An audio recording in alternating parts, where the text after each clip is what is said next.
ನಮಸ್ಕಾರ, ಈ ನ್ಯೂಸ್ ಟಿವಿಗೆ ಸ್ವಾಗತ. ನಾನು ಶ್ರಾವಣಿ. ಮೊದಲಿಗೆ ಹೆಡ್ಲೈನ್ಸ್. ನಿದ್ದೆ ಮಂಪರಿನಲ್ಲಿ ಚಾಲನೆ, ಚಾಲಕನ ನಿಯಂತ್ರಣ ತಪ್ಪಿ ಆಟೋಗೆ ಭೀಕರವಾಗಿ ಡಿಕ್ಕಿ ಹೊಡೆದ ಕಾರು, ಮಹಿಳೆ ದಾರುಣ ಸಾವು, ಇಬ್ಬರಿಗೆ ಗಂಭೀರ ಗಾಯ. ಬಿಗಿ ಪೊಲೀಸ್ ಬಂದೋಬಸ್ತ್ನಲ್ಲಿ ನಡೆದ ಪೊಲೀಸ್ ಕಾನ್ಸ್ಟೇಬಲ್ ನೇರ ನೇಮಕಾತಿ ಲಿಖಿತ ಪರೀಕ್ಷೆ, 4241 ಅಭ್ಯರ್ಥಿಗಳು ಪರೀಕ್ಷೆಗೆ ಹಾಜರು. ದೇವನಹಳ್ಳಿ ಸಮೀಪ ಕ್ಯಾಂಟರ್ ಟ್ರ್ಯಾಕ್ಟರ್ ನಡುವೆ ಭೀಕರ ಡಿಕ್ಕಿ, ಇಬ್ಬರು ಸ್ಥಳದಲ್ಲೇ ಸಾವು, ರಸ್ತೆ ಅವೈಜ್ಞಾನಿಕ ನಿರ್ಮಾಣಕ್ಕೆ ಸಾರ್ವಜನಿಕರು ಖಂಡನೆ.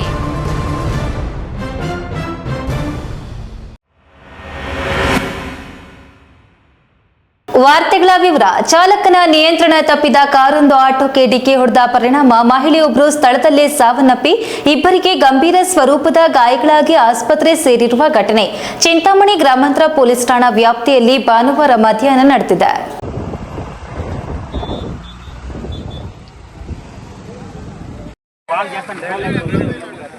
ಚಿಂತಾಮಣಿ ಗ್ರಾಮದ ಪೊಲೀಸ್ ಠಾಣಾ ವ್ಯಾಪ್ತಿಯ ಗೋಪಲ್ಲಿ ಕ್ರಾಸ್ ಬಳಿ ಭಾನುವಾರ ಮಧ್ಯಾಹ್ನ ಈ ಘಟನೆ ನಡೆದಿದೆ. ಆಂಧ್ರ ಪ್ರದೇಶದಿಂದ ಬೆಂಗಳೂರು ಕಡೆಗೆ ವೇಗವಾಗಿ ಚಲಿಸುತ್ತಿದ್ದ ಕಾರು ಚಿಂತಾಮಣಿ ಕಡೆಗೆ ಹೋಗ್ತಿದ್ದ ಆಟೋಗೆ ಡಿಕ್ಕಿ ಹೊಡೆದಿದೆ. ಕಾರು ಚಾಲಕ ನಿದ್ರೆಗೆ ಜಾರಿದ್ದೇ ಈ ಅಪಘಾತಕ್ಕೆ ಮುಖ್ಯ ಕಾರಣ ಎಂದು ಹೇಳಲಾಗಿದೆ. ಅಪಘಾತದ ರಭಸಕ್ಕೆ ಆಟೋದಲ್ಲಿದ್ದ ಮಹಿಳೆ ಗೋಪಲ್ಲಿ ಸಮೀಪದ ಕಮತಂಪಲ್ಲಿ ಗ್ರಾಮದ ಮುನಿಯಮ್ಮ ಸ್ಥಳದಲ್ಲೇ ಕೊನೆಯುಸಿರೆಳೆದಿದ್ದಾರೆ. ಆಟೋದಲ್ಲಿದ್ದ ಆಟೋ ಚಾಲಕ ಗಿರೀಶ್ ಮುನಿನರಸಿಂಹಪ್ಪ ರವರಿಗೆ ಗಂಭೀರ ಗಾಯಗಳಾಗಿದ್ದು ತಕ್ಷಣವೇ ಅವರನ್ನ ಚಿಂತಾಮಣಿ ಸಾರ್ವಜನಿಕ ಆಸ್ಪತ್ರೆಗೆ ದಾಖಲಿಸಿ ಪ್ರಥಮ ಚಿಕಿತ್ಸೆ ನೀಡಿ ಹೆಚ್ಚಿನ ಚಿಕಿತ್ಸೆಗಾಗಿ ಚಿಕ್ಕಬಳ್ಳಾಪುರಕ್ಕೆ ರವಾನಿಸಲಾಗಿದೆ ಎಂದು ಗೊತ್ತಾಗಿದೆ. ಚಾಲಕ ನಿದ್ರೆ ಮಜ್ಜಿನಲ್ಲಿ ಕಾರು ಚಲಾಯಿಸಿದ್ರಿಂದ ನಿಯಂತ್ರಣ ತಪ್ಪಿ ಆಟೋಗೆ ಡಿಕ್ಕಿ ಹೊಡೆದಿದ್ದಾನೆ ಎನ್ನಲಾಗಿದೆ. ಘಟನಾ ಸ್ಥಳಕ್ಕೆ ಚಿಂತಾಮಣಿ ಗ್ರಾಮಾಂತರ ಠಾಣೆಯ ಪೊಲೀಸರು ಭೇಟಿ ನೀಡಿ ಪರಿಶೀಲನೆ ನಡೆಸಿದ್ದಾರೆ. ಈ ಸಂಬಂಧ ಚಿಂತಾಮಣಿ ಗ್ರಾಮಾಂತರ ಪೊಲೀಸ್ ಠಾಣೆಯಲ್ಲಿ ಪ್ರಕರಣ ದಾಖಲಾಗಿದ್ದು ಪೊಲೀಸರು ಮುಂದಿನ ಕಾನೂನು ಕ್ರಮ ಕೈಗೊಂಡಿದ್ದಾರೆ. ಪಿ ದೇವಪ್ಪ, ಈ news TV, Chintamani. Police constable ನೇರ ನೇಮಕಾತಿ ಪರೀಕ್ಷಾ ಪ್ರಕ್ರಿಯೆಯನ್ನು ಚಿಕ್ಕಬಳ್ಳಾಪುರ ಜಿಲ್ಲೆಯ 9 ಪರೀಕ್ಷಾ ಕೇಂದ್ರಗಳಲ್ಲಿ ಪರೀಕ್ಷೆಯನ್ನ ಸಮರ್ಪಕವಾಗಿ ಆಯೋಜಿಸಲಾಗಿದ್ದು ಪಾರದರ್ಶಕ ಹಾಗೂ ಕ್ರಮಬದ್ಧವಾಗಿ ನಡೆದಿರುವುದಾಗಿ ಅಧಿಕಾರಿಗಳು ತಿಳಿಸಿದ್ದಾರೆ. ಪರೀಕ್ಷೆಗೆ ಒಟ್ಟು 4526 ಅಭ್ಯರ್ಥಿಗಳು ನೋಂದಣಿ ಮಾಡಿಕೊಂಡಿದ್ದು ಅವರಲ್ಲಿ 4241 ಅಭ್ಯರ್ಥಿಗಳು ಹಾಜರಾಗಿ ಪರೀಕ್ಷೆ ಬರೆದರು.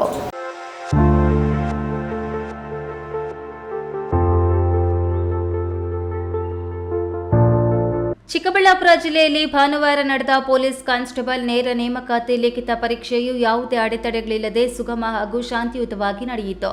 ನೀಟ್ ಪರೀಕ್ಷೆ ವೇಳೆ ಪ್ರಶ್ನೆ ಪತ್ರಿಕೆ ಲೀಕ್ ಆಗಿ ಇಡೀ ದೇಶದಾದ್ಯಂತ ಅಲ್ಲೋಲ ಕಲ್ಲೋಲವೇ ನಡೆದ ಹಿನ್ನೆಲೆಯಲ್ಲಿ ಈಗ ಯಾವುದೇ ಸ್ಪರ್ಧಾತ್ಮಕ ಪರೀಕ್ಷೆಗಳಲ್ಲೂ ಎಲ್ಲಿಯೂ ಪರೀಕ್ಷೆಗೆ ಕಾಪಿ ಒಡೆಯುವುದಾಗಲಿ ಪೇಪರ್ ಲೀಕ್ ಆಗುವ ವಿಷಯಕ್ಕೆ ಕಡಿವಾಣ ಹಾಕಿರುವ ಹಿನ್ನೆಲೆಯಲ್ಲಿ ಇಂದು ಜಿಲ್ಲೆಯಲ್ಲಿ ನಡೆದ ಪೊಲೀಸ್ ಕಾನ್ಸ್ಟೇಬಲ್ ನೇರ ನೇಮಕಾತಿ ಪರೀಕ್ಷಾ ನಿಯಮಗಳನ್ನು ಕಟ್ಟುನಿಟ್ಟಾಗಿ ಪಾಲಿಸುವಂತೆ ಡಿಸಿ ಸೂಚನೆ ನೀಡಿದ್ರು. ಯಾವುದೇ ಅಕ್ರಮ ಅಥವಾ ಲೋಪಗಳಿಗೆ ಅವಕಾಶವಾಗದಂತೆ ನಿಗಾ ವಹಿಸಿದ್ರು. ಜಿಲ್ಲಾಧಿಕಾರಿ ಜಿ ಪ್ರಭು ಪರೀಕ್ಷಾ ಕರ್ತವ್ಯಕ್ಕೆ ನಿಯೋಜಿಸಲ್ಪಟ್ಟ ವಿವಿಧ ಇಲಾಖೆಗಳ ಅಧಿಕಾರಿಗಳು ಪರೀಕ್ಷಾ ಕೇಂದ್ರಗಳಿಗೆ ಭೇಟಿ ನೀಡಿ ಪರಿಶೀಲನೆ ನಡೆಸಿದ್ರು. ಪೊಲೀಸ್ ಇಲಾಖೆ, ಪದವಿ ಪೂರ್ವ ಶಿಕ್ಷಣ ಇಲಾಖೆ ಹಾಗೂ ಜಿಲ್ಲಾಡಳಿತದ ಸಮನ್ವಯದಿಂದ ಪರೀಕ್ಷೆಯು ಯಶಸ್ವಿಯಾಗಿ ನಡೆದಿದ್ದು ಅಭ್ಯರ್ಥಿಗಳು ಶಾಂತಿಯುತ ವಾತಾವರಣದಲ್ಲಿ ಪರೀಕ್ಷೆ ಬರೆದ್ರು. ಜಿಲ್ಲಾಡಳಿತದ ಸಕಾಲಿಕ ಸಿದ್ಧತೆ ಮತ್ತು ಮೇಲ್ವಿಚಾರಣೆಯಿಂದ ಪರೀಕ್ಷೆ ಯಶಸ್ವಿಯಾಗಿ ನಡೆಯಿತು. ಕ್ಯಾಮರಾಮ್ಯಾನ್ ಅಖಿಲ್ ಜೊತೆ ಕೆಎಸ್ ನಾರಾಯಣಸ್ವಾಮಿ, ಈ ನ್ಯೂಸ್ ಟಿವಿ, ಚಿಕ್ಕಬಳ್ಳಾಪುರ. ರಾಷ್ಟ್ರೀಯ ಹೆದ್ದಾರಿ 648ರಲ್ಲಿ ಭಾನುವಾರ ಬೆಳಗ್ಗೆಯೇ ಭೀಕರ ಸರಣಿ ಅಪಘಾತ ಸಂಭವಿಸಿದೆ. ಲಾರಿ ಚಾಲಕನ ಅತಿಯಾದ ವೇಗ ಹಾಗೂ ಅಜಾಗರೂಕತೆಯ ಚಾಲನೆಗೆ ಇಬ್ಬರು ಮುಗ್ಧರು ಬಲಿಯಾಗಿದ್ದಾರೆ.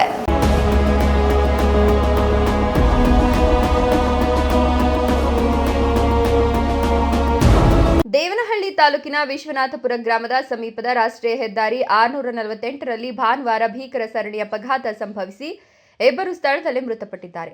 ಪೊಲೀಸರ ಪ್ರಾಥಮಿಕ ಮಾಹಿತಿ ಪ್ರಕಾರ ದೊಡ್ಡಬಳ್ಳಾಪುರದಿಂದ ದೇವನಹಳ್ಳಿ ಕಡೆಗೆ ಅತಿ ವೇಗದಲ್ಲಿ ಬರುತ್ತಿದ್ದ ಕ್ಯಾಂಟರ್ ಲಾರಿಯ ಚಾಲಕನ ಅಜಾಗರೂಕ ಚಾಲನೆಯಿಂದ ಮುಂದೆ ಸಾಗ್ತಿದ್ದ ಟ್ರ್ಯಾಕ್ಟರ್ಗೆ ಹಿಂಬದಿಯಿಂದ ಡಿಕ್ಕಿ ಹೊಡೆದಿದ್ದಾನೆ. ಡಿಕ್ಕಿಯ ತೀವ್ರತೆಗೆ ಟ್ರ್ಯಾಕ್ಟರ್ ಸಂಪೂರ್ಣ ಜಖಂಗೊಂಡಿದೆ. ಅಪಘಾತದಲ್ಲಿ ಬೈರದೇನಹಳ್ಳಿ ಗ್ರಾಮದ 28 ವರ್ಷದ ಮುನಿರಾಜು ಹಾಗೂ ಬೀರಸಂದ್ರ ಗ್ರಾಮದ 32 ವರ್ಷದ ಮುನಿರಾಜು ಸ್ಥಳದಲ್ಲೇ ಮೃತಪಟ್ಟಿದ್ದಾರೆ. ಘಟನೆಯ ಮಾಹಿತಿ ತಿಳಿಸಿದಂತೆ ವಿಶ್ವನಾಥಪುರ ಪೊಲೀಸ್ ಠಾಣೆಯ ಪೊಲೀಸರು ಸ್ಥಳಕ್ಕೆ ಭೇಟಿ ನೀಡಿ ಪರಿಶೀಲನೆ ನಡೆಸಿ ಮೃತದೇಹಗಳನ್ನು ಮರಣೋತ್ತರ ಪರೀಕ್ಷೆಗೆ ರವಾನಿಸಿದ್ದಾರೆ. ಪ್ರಕರಣ ದಾಖಲಿಸಿಕೊಂಡು ತನಿಖೆ ಮುಂದುವರೆಸಿದ್ದಾರೆ. ಇದೇ ವೇಳೆ ರಾಷ್ಟ್ರೀಯ ಹೆದ್ದಾರಿ 648ರಲ್ಲಿ ಪದೇ ಪದೇ ಅಪಘಾತಗಳು ಸಂಭವಿಸ್ತಾ ಇದ್ದು, ರಸ್ತೆ ಅವೈಜ್ಞಾನಿಕವಾಗಿ ನಿರ್ಮಾಣಗೊಂಡಿರೋದೇ ಪ್ರಮುಖ ಕಾರಣ ಅಂತ ಸ್ಥಳೀಯರು ಆರೋಪಿಸಿದ್ದಾರೆ.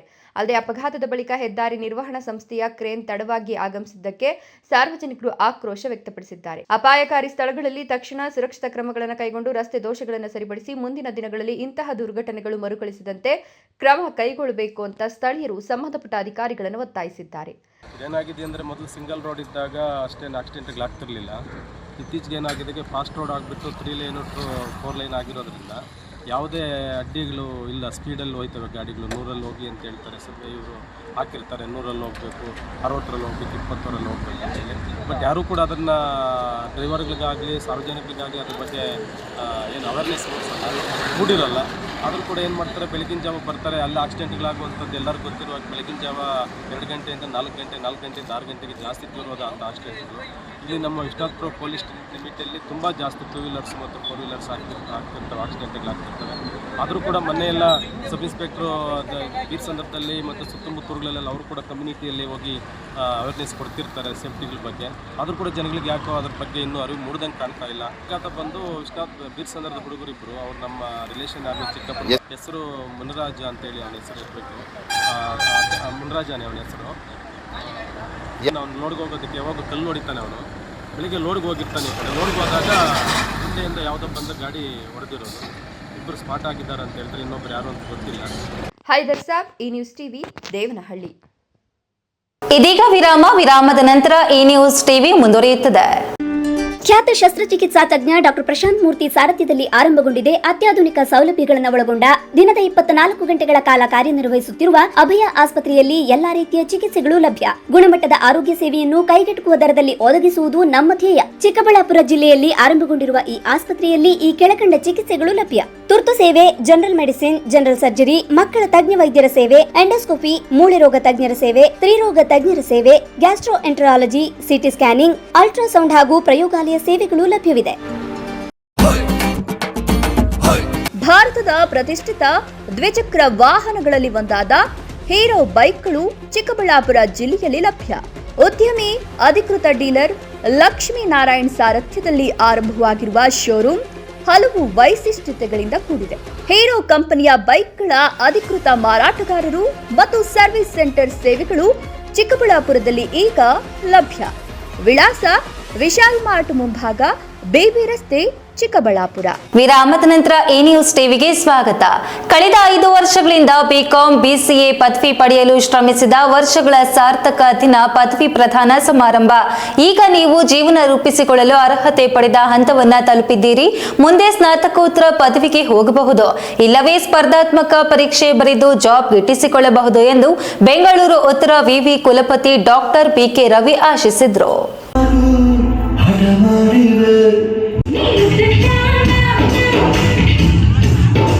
ಚಿಕ್ಕಬಳ್ಳಾಪುರ ನಗರದ ಕನ್ನಡ ಭವನದಲ್ಲಿ ಬೆಸ್ಟ್ ಪದವಿ ಕಾಲೇಜು ಪದವಿ ಪ್ರದಾನ ಹಾಗೂ ಸ್ವಾಗತ ಸಮಾರಂಭ ಹಮ್ಮಿಕೊಳ್ಳಲಾಗಿತ್ತು.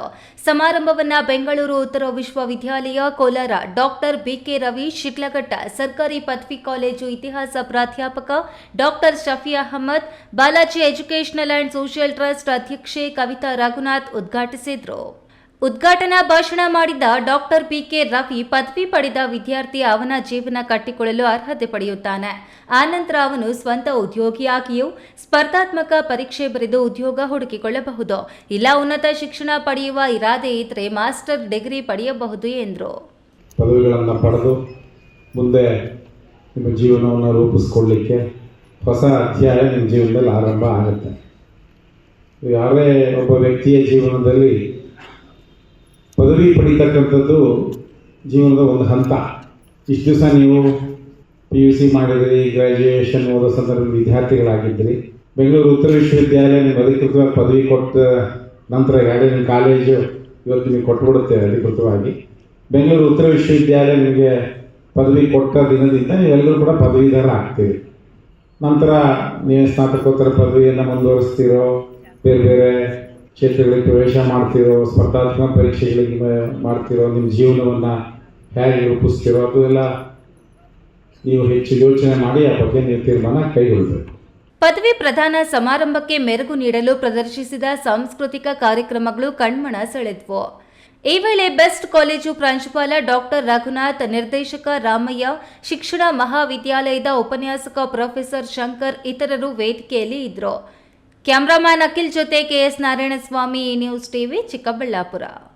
ಜಪಾನ್ ಕರಾಟೆ ಶೋಟೋಕಾನ್ ಅಕಾಡೆಮಿ ವತಿಯಿಂದ ಬೆಂಗಳೂರಿನಲ್ಲಿ ಆಯೋಜಿಸಿದ್ದ 15ನೇ ನ್ಯಾಷನಲ್ ಕರಾಟೆ ಚಾಂಪಿಯನ್ಶಿಪ್ನಲ್ಲಿ ದೇವನಹಳ್ಳಿ ಕರಾಟೆ ಮಾಸ್ಟರ್ ಮುರಳಿ ಅವರಿಂದ ತರಬೇತಿ ಪಡೆದ ಕರಾಟೆ ಪಟುಗಳು ಅತ್ಯುತ್ತಮ ಪ್ರದರ್ಶನ ನೀಡಿ ಗಮನ ಸೆಳೆದಿದ್ದಾರೆ.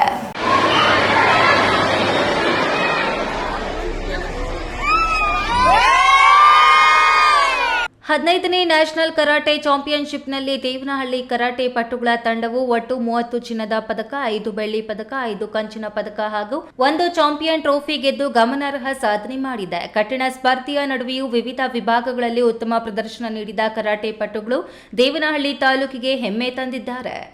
ತಂಡದ ಈ ಸಾಧನೆಗೆ ತರಬೇತುದಾರರಾದ ಕರಾಟೆ ಮಾಸ್ಟರ್ ಮುರಳಿ ಅವರ ಪರಿಶ್ರಮ ಮತ್ತು ಶಿಸ್ತುಬದ್ಧ ತರಬೇತಿ ಪ್ರಮುಖ ಕಾರಣವಾಗಿದೆ ಎಂದು ಕ್ರೀಡಾ ಆಸಕ್ತರು ಮೆಚ್ಚುಗೆ ವ್ಯಕ್ತಪಡಿಸಿದ್ದಾರೆ.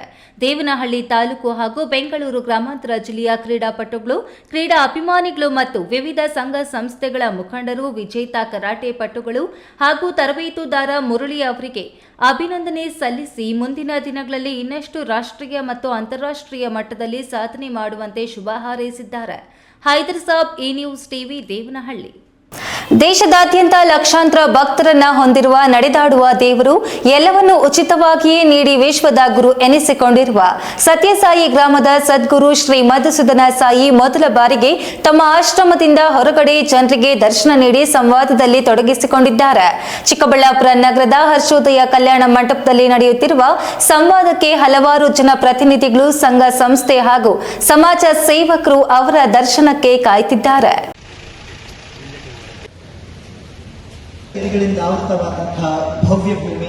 ಹೌದು, ಚಿಕ್ಕಬಳ್ಳಾಪುರ ಹೊರವಲಯ ಮುದ್ದೇನಹಳ್ಳಿಯಲ್ಲೇ ಸತ್ಯಸಾಯಿ ಗ್ರಾಮ ಸ್ಥಾಪಿಸಿ ಇಲ್ಲಿಂದಲೇ ಇಡೀ ದೇಶ ಮತ್ತು ವಿದೇಶಗಳಲ್ಲಿ ತಮ್ಮ ಸೇವೆ ಪ್ರಾರಂಭಿಸಿರುವ ಸದ್ಗುರು ಶ್ರೀ ಮಧುಸೂದನ ಸಾಯಿ ಅವರು ಯಾವಾಗಲೂ ತಮ್ಮೆಲ್ಲ ಕಾರ್ಯಕ್ರಮಗಳನ್ನು ತಮ್ಮ ಆಶ್ರಮದಲ್ಲೇ ನಡೆಸುತ್ತಿದ್ರು. ಆದರೆ ಕೆಲವು ಭಕ್ತರ ಕೋರಿಕೆ ಮೇರೆಗೆ ಇದೇ ಮೊದಲ ಬಾರಿಗೆ ಆಶ್ರಮದಿಂದ ಹೊರಗೆ ಅಂದರೆ ಹರ್ಷೋದಯ ಕಲ್ಯಾಣ ಮಂಟಪದಲ್ಲಿ ಎಲ್ಲರಿಗೂ ದರ್ಶನ ನೀಡುವ ಭಾಗ್ಯ ಕಲ್ಪಿಸಿದ್ದಾರೆ. ಹರ್ಷೋದಯ ಕಲ್ಯಾಣ ಮಂಟಪದಲ್ಲಿ ನಟ ಸುಚೇಂದ್ರ ಪ್ರಸಾದ್ ಜೊತೆ ದಿವ್ಯ ಸಂಜೆ ಸಂವಾದ ಕಾರ್ಯಕ್ರಮ ನಡೆಸಿದ್ರು. ಹಸಿದ ಮಗು ಅಮ್ಮನ ಹತ್ತಿರ, ಬದುಕುವ ಆಸೆ ಇರುವ ರೋಗಿ ವೈದ್ಯರ ಹತ್ತಿರ, ಕಲಿಯುವ ಆಸೆ ಇರುವ ವಿದ್ಯಾರ್ಥಿ ಶಿಕ್ಷಕರ ಹತ್ತಿರ ಕೋರಿಕೆ ಇಟ್ಟರೆ ಅವರು ಏನು ಮಾಡಬಹುದು? ಅವರಿಗೆ ಇಲ್ಲ ಎನ್ನುವ ಆಯ್ಕೆ ಇರುತ್ತದೆಯೇ?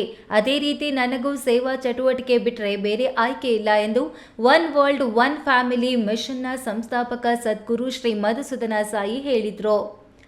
ಖ್ಯಾತ ನಟ ಸುಚೇಂದ್ರ ಪ್ರಸಾದ್ ಕೇಳಿದ ಪ್ರಶ್ನೆಗಳಿಗೆ ಉತ್ತರಿಸಿದ್ರು. ಎಲ್ಲರೂ ನಮ್ಮವರೇ, ಇಲ್ಲಿ ಯಾರು ಬೇರೆಯವರಲ್ಲ ಎನ್ನುವ ಸಂಕಲ್ಪದಿಂದ ನಾನು ಕೆಲಸ ಮಾಡ್ತಿದ್ದೇನೆ. ಸೇವೆಯು ನನಗೆ ಆಯ್ಕೆಯಲ್ಲ.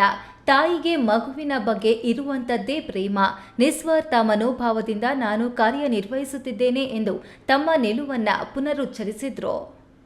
ಊಟ, ನಿದ್ರೆ, ಸಂಸಾರ ಇಷ್ಟನ್ನೇ ಮಾಡಿದ್ರೆ ಮನುಷ್ಯ ಪಶು ಆಗ್ತಾನೆ. ಹೀಗಾಗಿ ಮನುಷ್ಯನಾಗಿ ಹುಟ್ಟಿದ ಮೇಲೆ ಧರ್ಮವನ್ನ ಪಾಲಿಸಬೇಕು. ಧರ್ಮ ಎಂದ್ರೆ ಮಸೀದಿ, ಮಂದಿರಕ್ಕೆ ಹೋಗುವುದಲ್ಲ, ನಿಸ್ವಾರ್ಥ ಸೇವೆಯೇ ಧರ್ಮ ಎಂದು ಬಣ್ಣಿಸಿದ್ರು. ನಮ್ಮ ಸೇವಾ ಅಭಿಯಾನಕ್ಕೆ ಕರ್ನಾಟಕ, ಭಾರತಗಳಿಂದ ಮಾತ್ರವಲ್ಲ ವಿದೇಶಗಳಿಂದಲೂ ಸ್ಪಂದನೆ ಇದೆ. ನಾವು ನಿಸ್ವಾರ್ಥ ಮನೋಭಾವದಿಂದ ಕೆಲಸ ಮಾಡಿದ್ರೆ ಜನರು ಖಂಡಿತ ಜೊತೆಯಾಗುತ್ತಾರೆ. ಪ್ರೇಮವೇ ನನ್ನ ಶಕ್ತಿ ಎಂದು ಆಶಯ ಹಂಚಿಕೊಂಡರು. ಅದನ್ನು ನಾವು ಗೌರವಿಸಬೇಕು ಅಂತ ನಾವು ಕಾರ್ಯಕ್ರಮ ಮಾಡಿದ್ವಿ. ಅದಕ್ಕೆ ಏನಂದ್ರೆ ನಮ್ಮ ಅನ್ನಪೂರ್ಣ ಪ್ರೋಗ್ರಾಮ್ನಲ್ಲಿ ರಾಗಿ ರೈತರಿದ್ದಾರೆ, ಯಾರು ರಾಗಿ ಬೆಳೆಸ್ತಾರೆ, ಅವರಿಂದ ನಾವು ರಾಗಿ ತಗೊಳ್ತಾ ಇದ್ವಿ. ಅವರು ಇವ್ರು ಹೇಳಿದಾರಲ್ಲ, ನೀರು ಮತ್ತೆ ಭೂಮಿ ಎಲ್ಲ ಹಾಳಾಗ್ತಾ ಇದೆ. ನಾನು ರೈತರಿಗೆ ಒಂದೇ ಹೇಳಿದ್ದೀನಿ, ನಾವು ರಾಸಾಯನಿಕ ಪದ್ಧತಿಯಿಂದ ನಾವು ಬೆಳೆಸಬಾರ್ದು, ನ್ಯಾಚುರಲ್ ಜೈವಿಕ ಪದ್ಧತಿಯಲ್ಲಿ ಮಾಡಿದ್ರೆ ನಾವು ರಾಗಿ ತಗೊಳ್ತೀವಿ. ಹೆಚ್ಚು ಖರೀದಿನಲ್ಲಿ ತಗೊಳ್ತಾ ಇದ್ವಿ. ಆದ್ರಿಂದ ಇವತ್ತು 2,000ಕ್ಕಿಂತ ಹೆಚ್ಚು ರೈತರು ರಾಸಾಯನಿಕದಿಂದ ಜೈವಿಕ ಪದ್ಧತಿಗೆ ನಾವು ಬದಲಾವಣೆ ಮಾಡಿದ್ದೀವಿ. ಕಾರ್ಯಕ್ರಮದಲ್ಲಿ ಪಾಲ್ಗೊಂಡ ನೂರಾರು ನಾಗರಿಕರು ಸದ್ಗುರು ಶ್ರೀ ಮಧುಸೂದನ ಸಾಯಿ ಅವರ ನೇತೃತ್ವದಲ್ಲಿ one world one family mission ನಿರ್ವಹಿಸುತ್ತಿರುವ ಸೇವಾ ಚಟುವಟಿಕೆಗಳ ಅಗಾಧತೆಯ ಪರಿಚಯ ಮಾಡಿಕೊಂಡರು. ಕಾರ್ಯಕ್ರಮವು ನಲ್ಲಕದಿರೇನಹಳ್ಳಿ ಕ್ಯಾಂಪಸ್ನ ವೈದಿಕ ಅಧ್ಯಯನ ವಿಭಾಗದ ವಿದ್ಯಾರ್ಥಿನಿಯರ ಶ್ರೀ ಸೂಕ್ತ ಪಾರಾಯಣದೊಂದಿಗೆ ಆರಂಭವಾಯಿತು. ಕಾರ್ಯಕ್ರಮದ ಕೊನೆಯಲ್ಲಿ ಶ್ರೀ ಸತ್ಯಸಾಯಿ ಲೋಕ ಸೇವಾ ಗುರುಕುಲಂ ಶಿಕ್ಷಣ ಸಂಸ್ಥೆಗಳ ವಿದ್ಯಾರ್ಥಿಗಳು ಅತ್ಯಾಕರ್ಷಕ ವಾದ್ಯಗೋಷ್ಠಿ ಪ್ರಸ್ತುತಪಡಿಸಿದರು. KS Narayanaswamy, E news TV, Chikkaballapur. ಇದೀಗ ವಿರಾಮದ ನಂತರ ಇ ನ್ಯೂಸ್ ಟಿವಿ ಮುಂದುವರಿಯುತ್ತದೆ.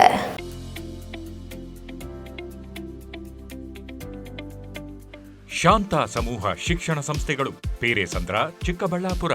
ಪೇರೆಸಂದ್ರದ ಶಾಂತ ಸಮೂಹ ಶಿಕ್ಷಣ ಸಂಸ್ಥೆಯಲ್ಲಿ ಉದ್ಯೋಗ ಮತ್ತು ಸೇವಾ ಆಧಾರಿತ ನರ್ಸಿಂಗ್ ಕೋರ್ಸ್, ಅರೆ ವೈದ್ಯಕೀಯ ಕೋರ್ಸ್ಗಳು, ಪ್ರಯೋಗಾಲಯ ತರಬೇತಿ ಕೋರ್ಸ್ಗಳು, ಫಿಸಿಯೋಥೆರಪಿ, ಡಿ ಫಾರ್ಮಾ ಮತ್ತು ಬಿ ಫಾರ್ಮಾ ಕೋರ್ಸ್ಗಳಿಗೆ ದಾಖಲಾತಿಗಳು ಆರಂಭವಾಗಿದೆ. ನಿಮ್ಮ ಉಜ್ವಲ ಭವಿಷ್ಯಕ್ಕಾಗಿ ಆರೋಗ್ಯ ಶಿಕ್ಷಣ ಕೋರ್ಸ್ಗಳಿಗೆ ಇಂದೇ ದಾಖಲಾತಿ ಪಡೆಯಿರಿ.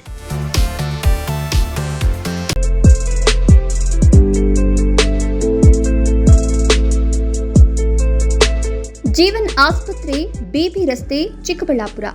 ಕೇಂದ್ರ ಸರ್ಕಾರದ NABH ಮಾನ್ಯತೆ ಪಡೆದ ಚಿಕ್ಕಬಳ್ಳಾಪುರ ಜಿಲ್ಲೆಯ ಮೊದಲ ಆಸ್ಪತ್ರೆ. ಡಾಕ್ಟರ್ IS ರಾವ್ ಸಾರಥ್ಯದಲ್ಲಿ 14 ವರ್ಷಗಳಿಂದ ಆರೋಗ್ಯ ಸೇವೆಯಲ್ಲಿ ಜೀವನ್ ಆಸ್ಪತ್ರೆ.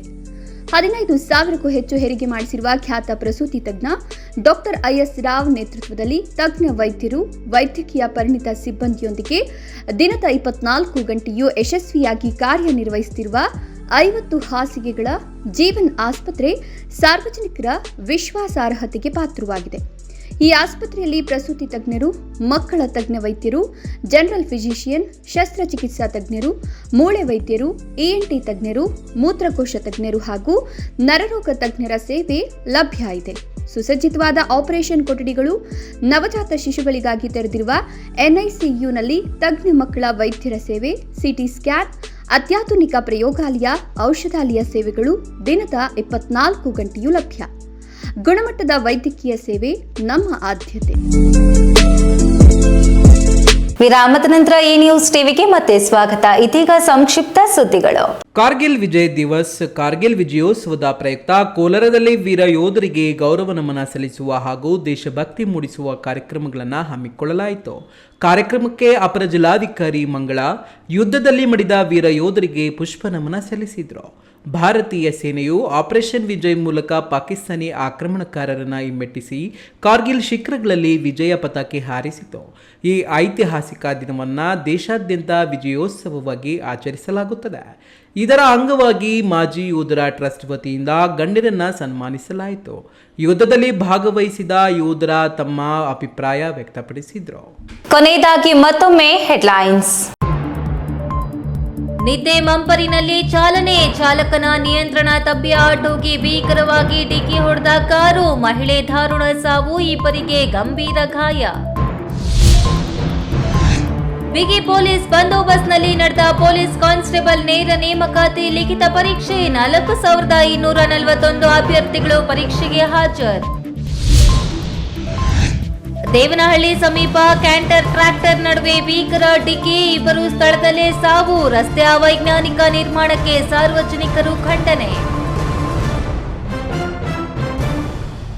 ದಿನನಿತ್ಯದ ಸುದ್ದಿ ಸ್ವಾರಸ್ಯಕ್ಕಾಗಿ ತಪ್ಪದೆ ವೀಕ್ಷಿಸಿ ಈ ನ್ಯೂಸ್ ಟಿವಿ.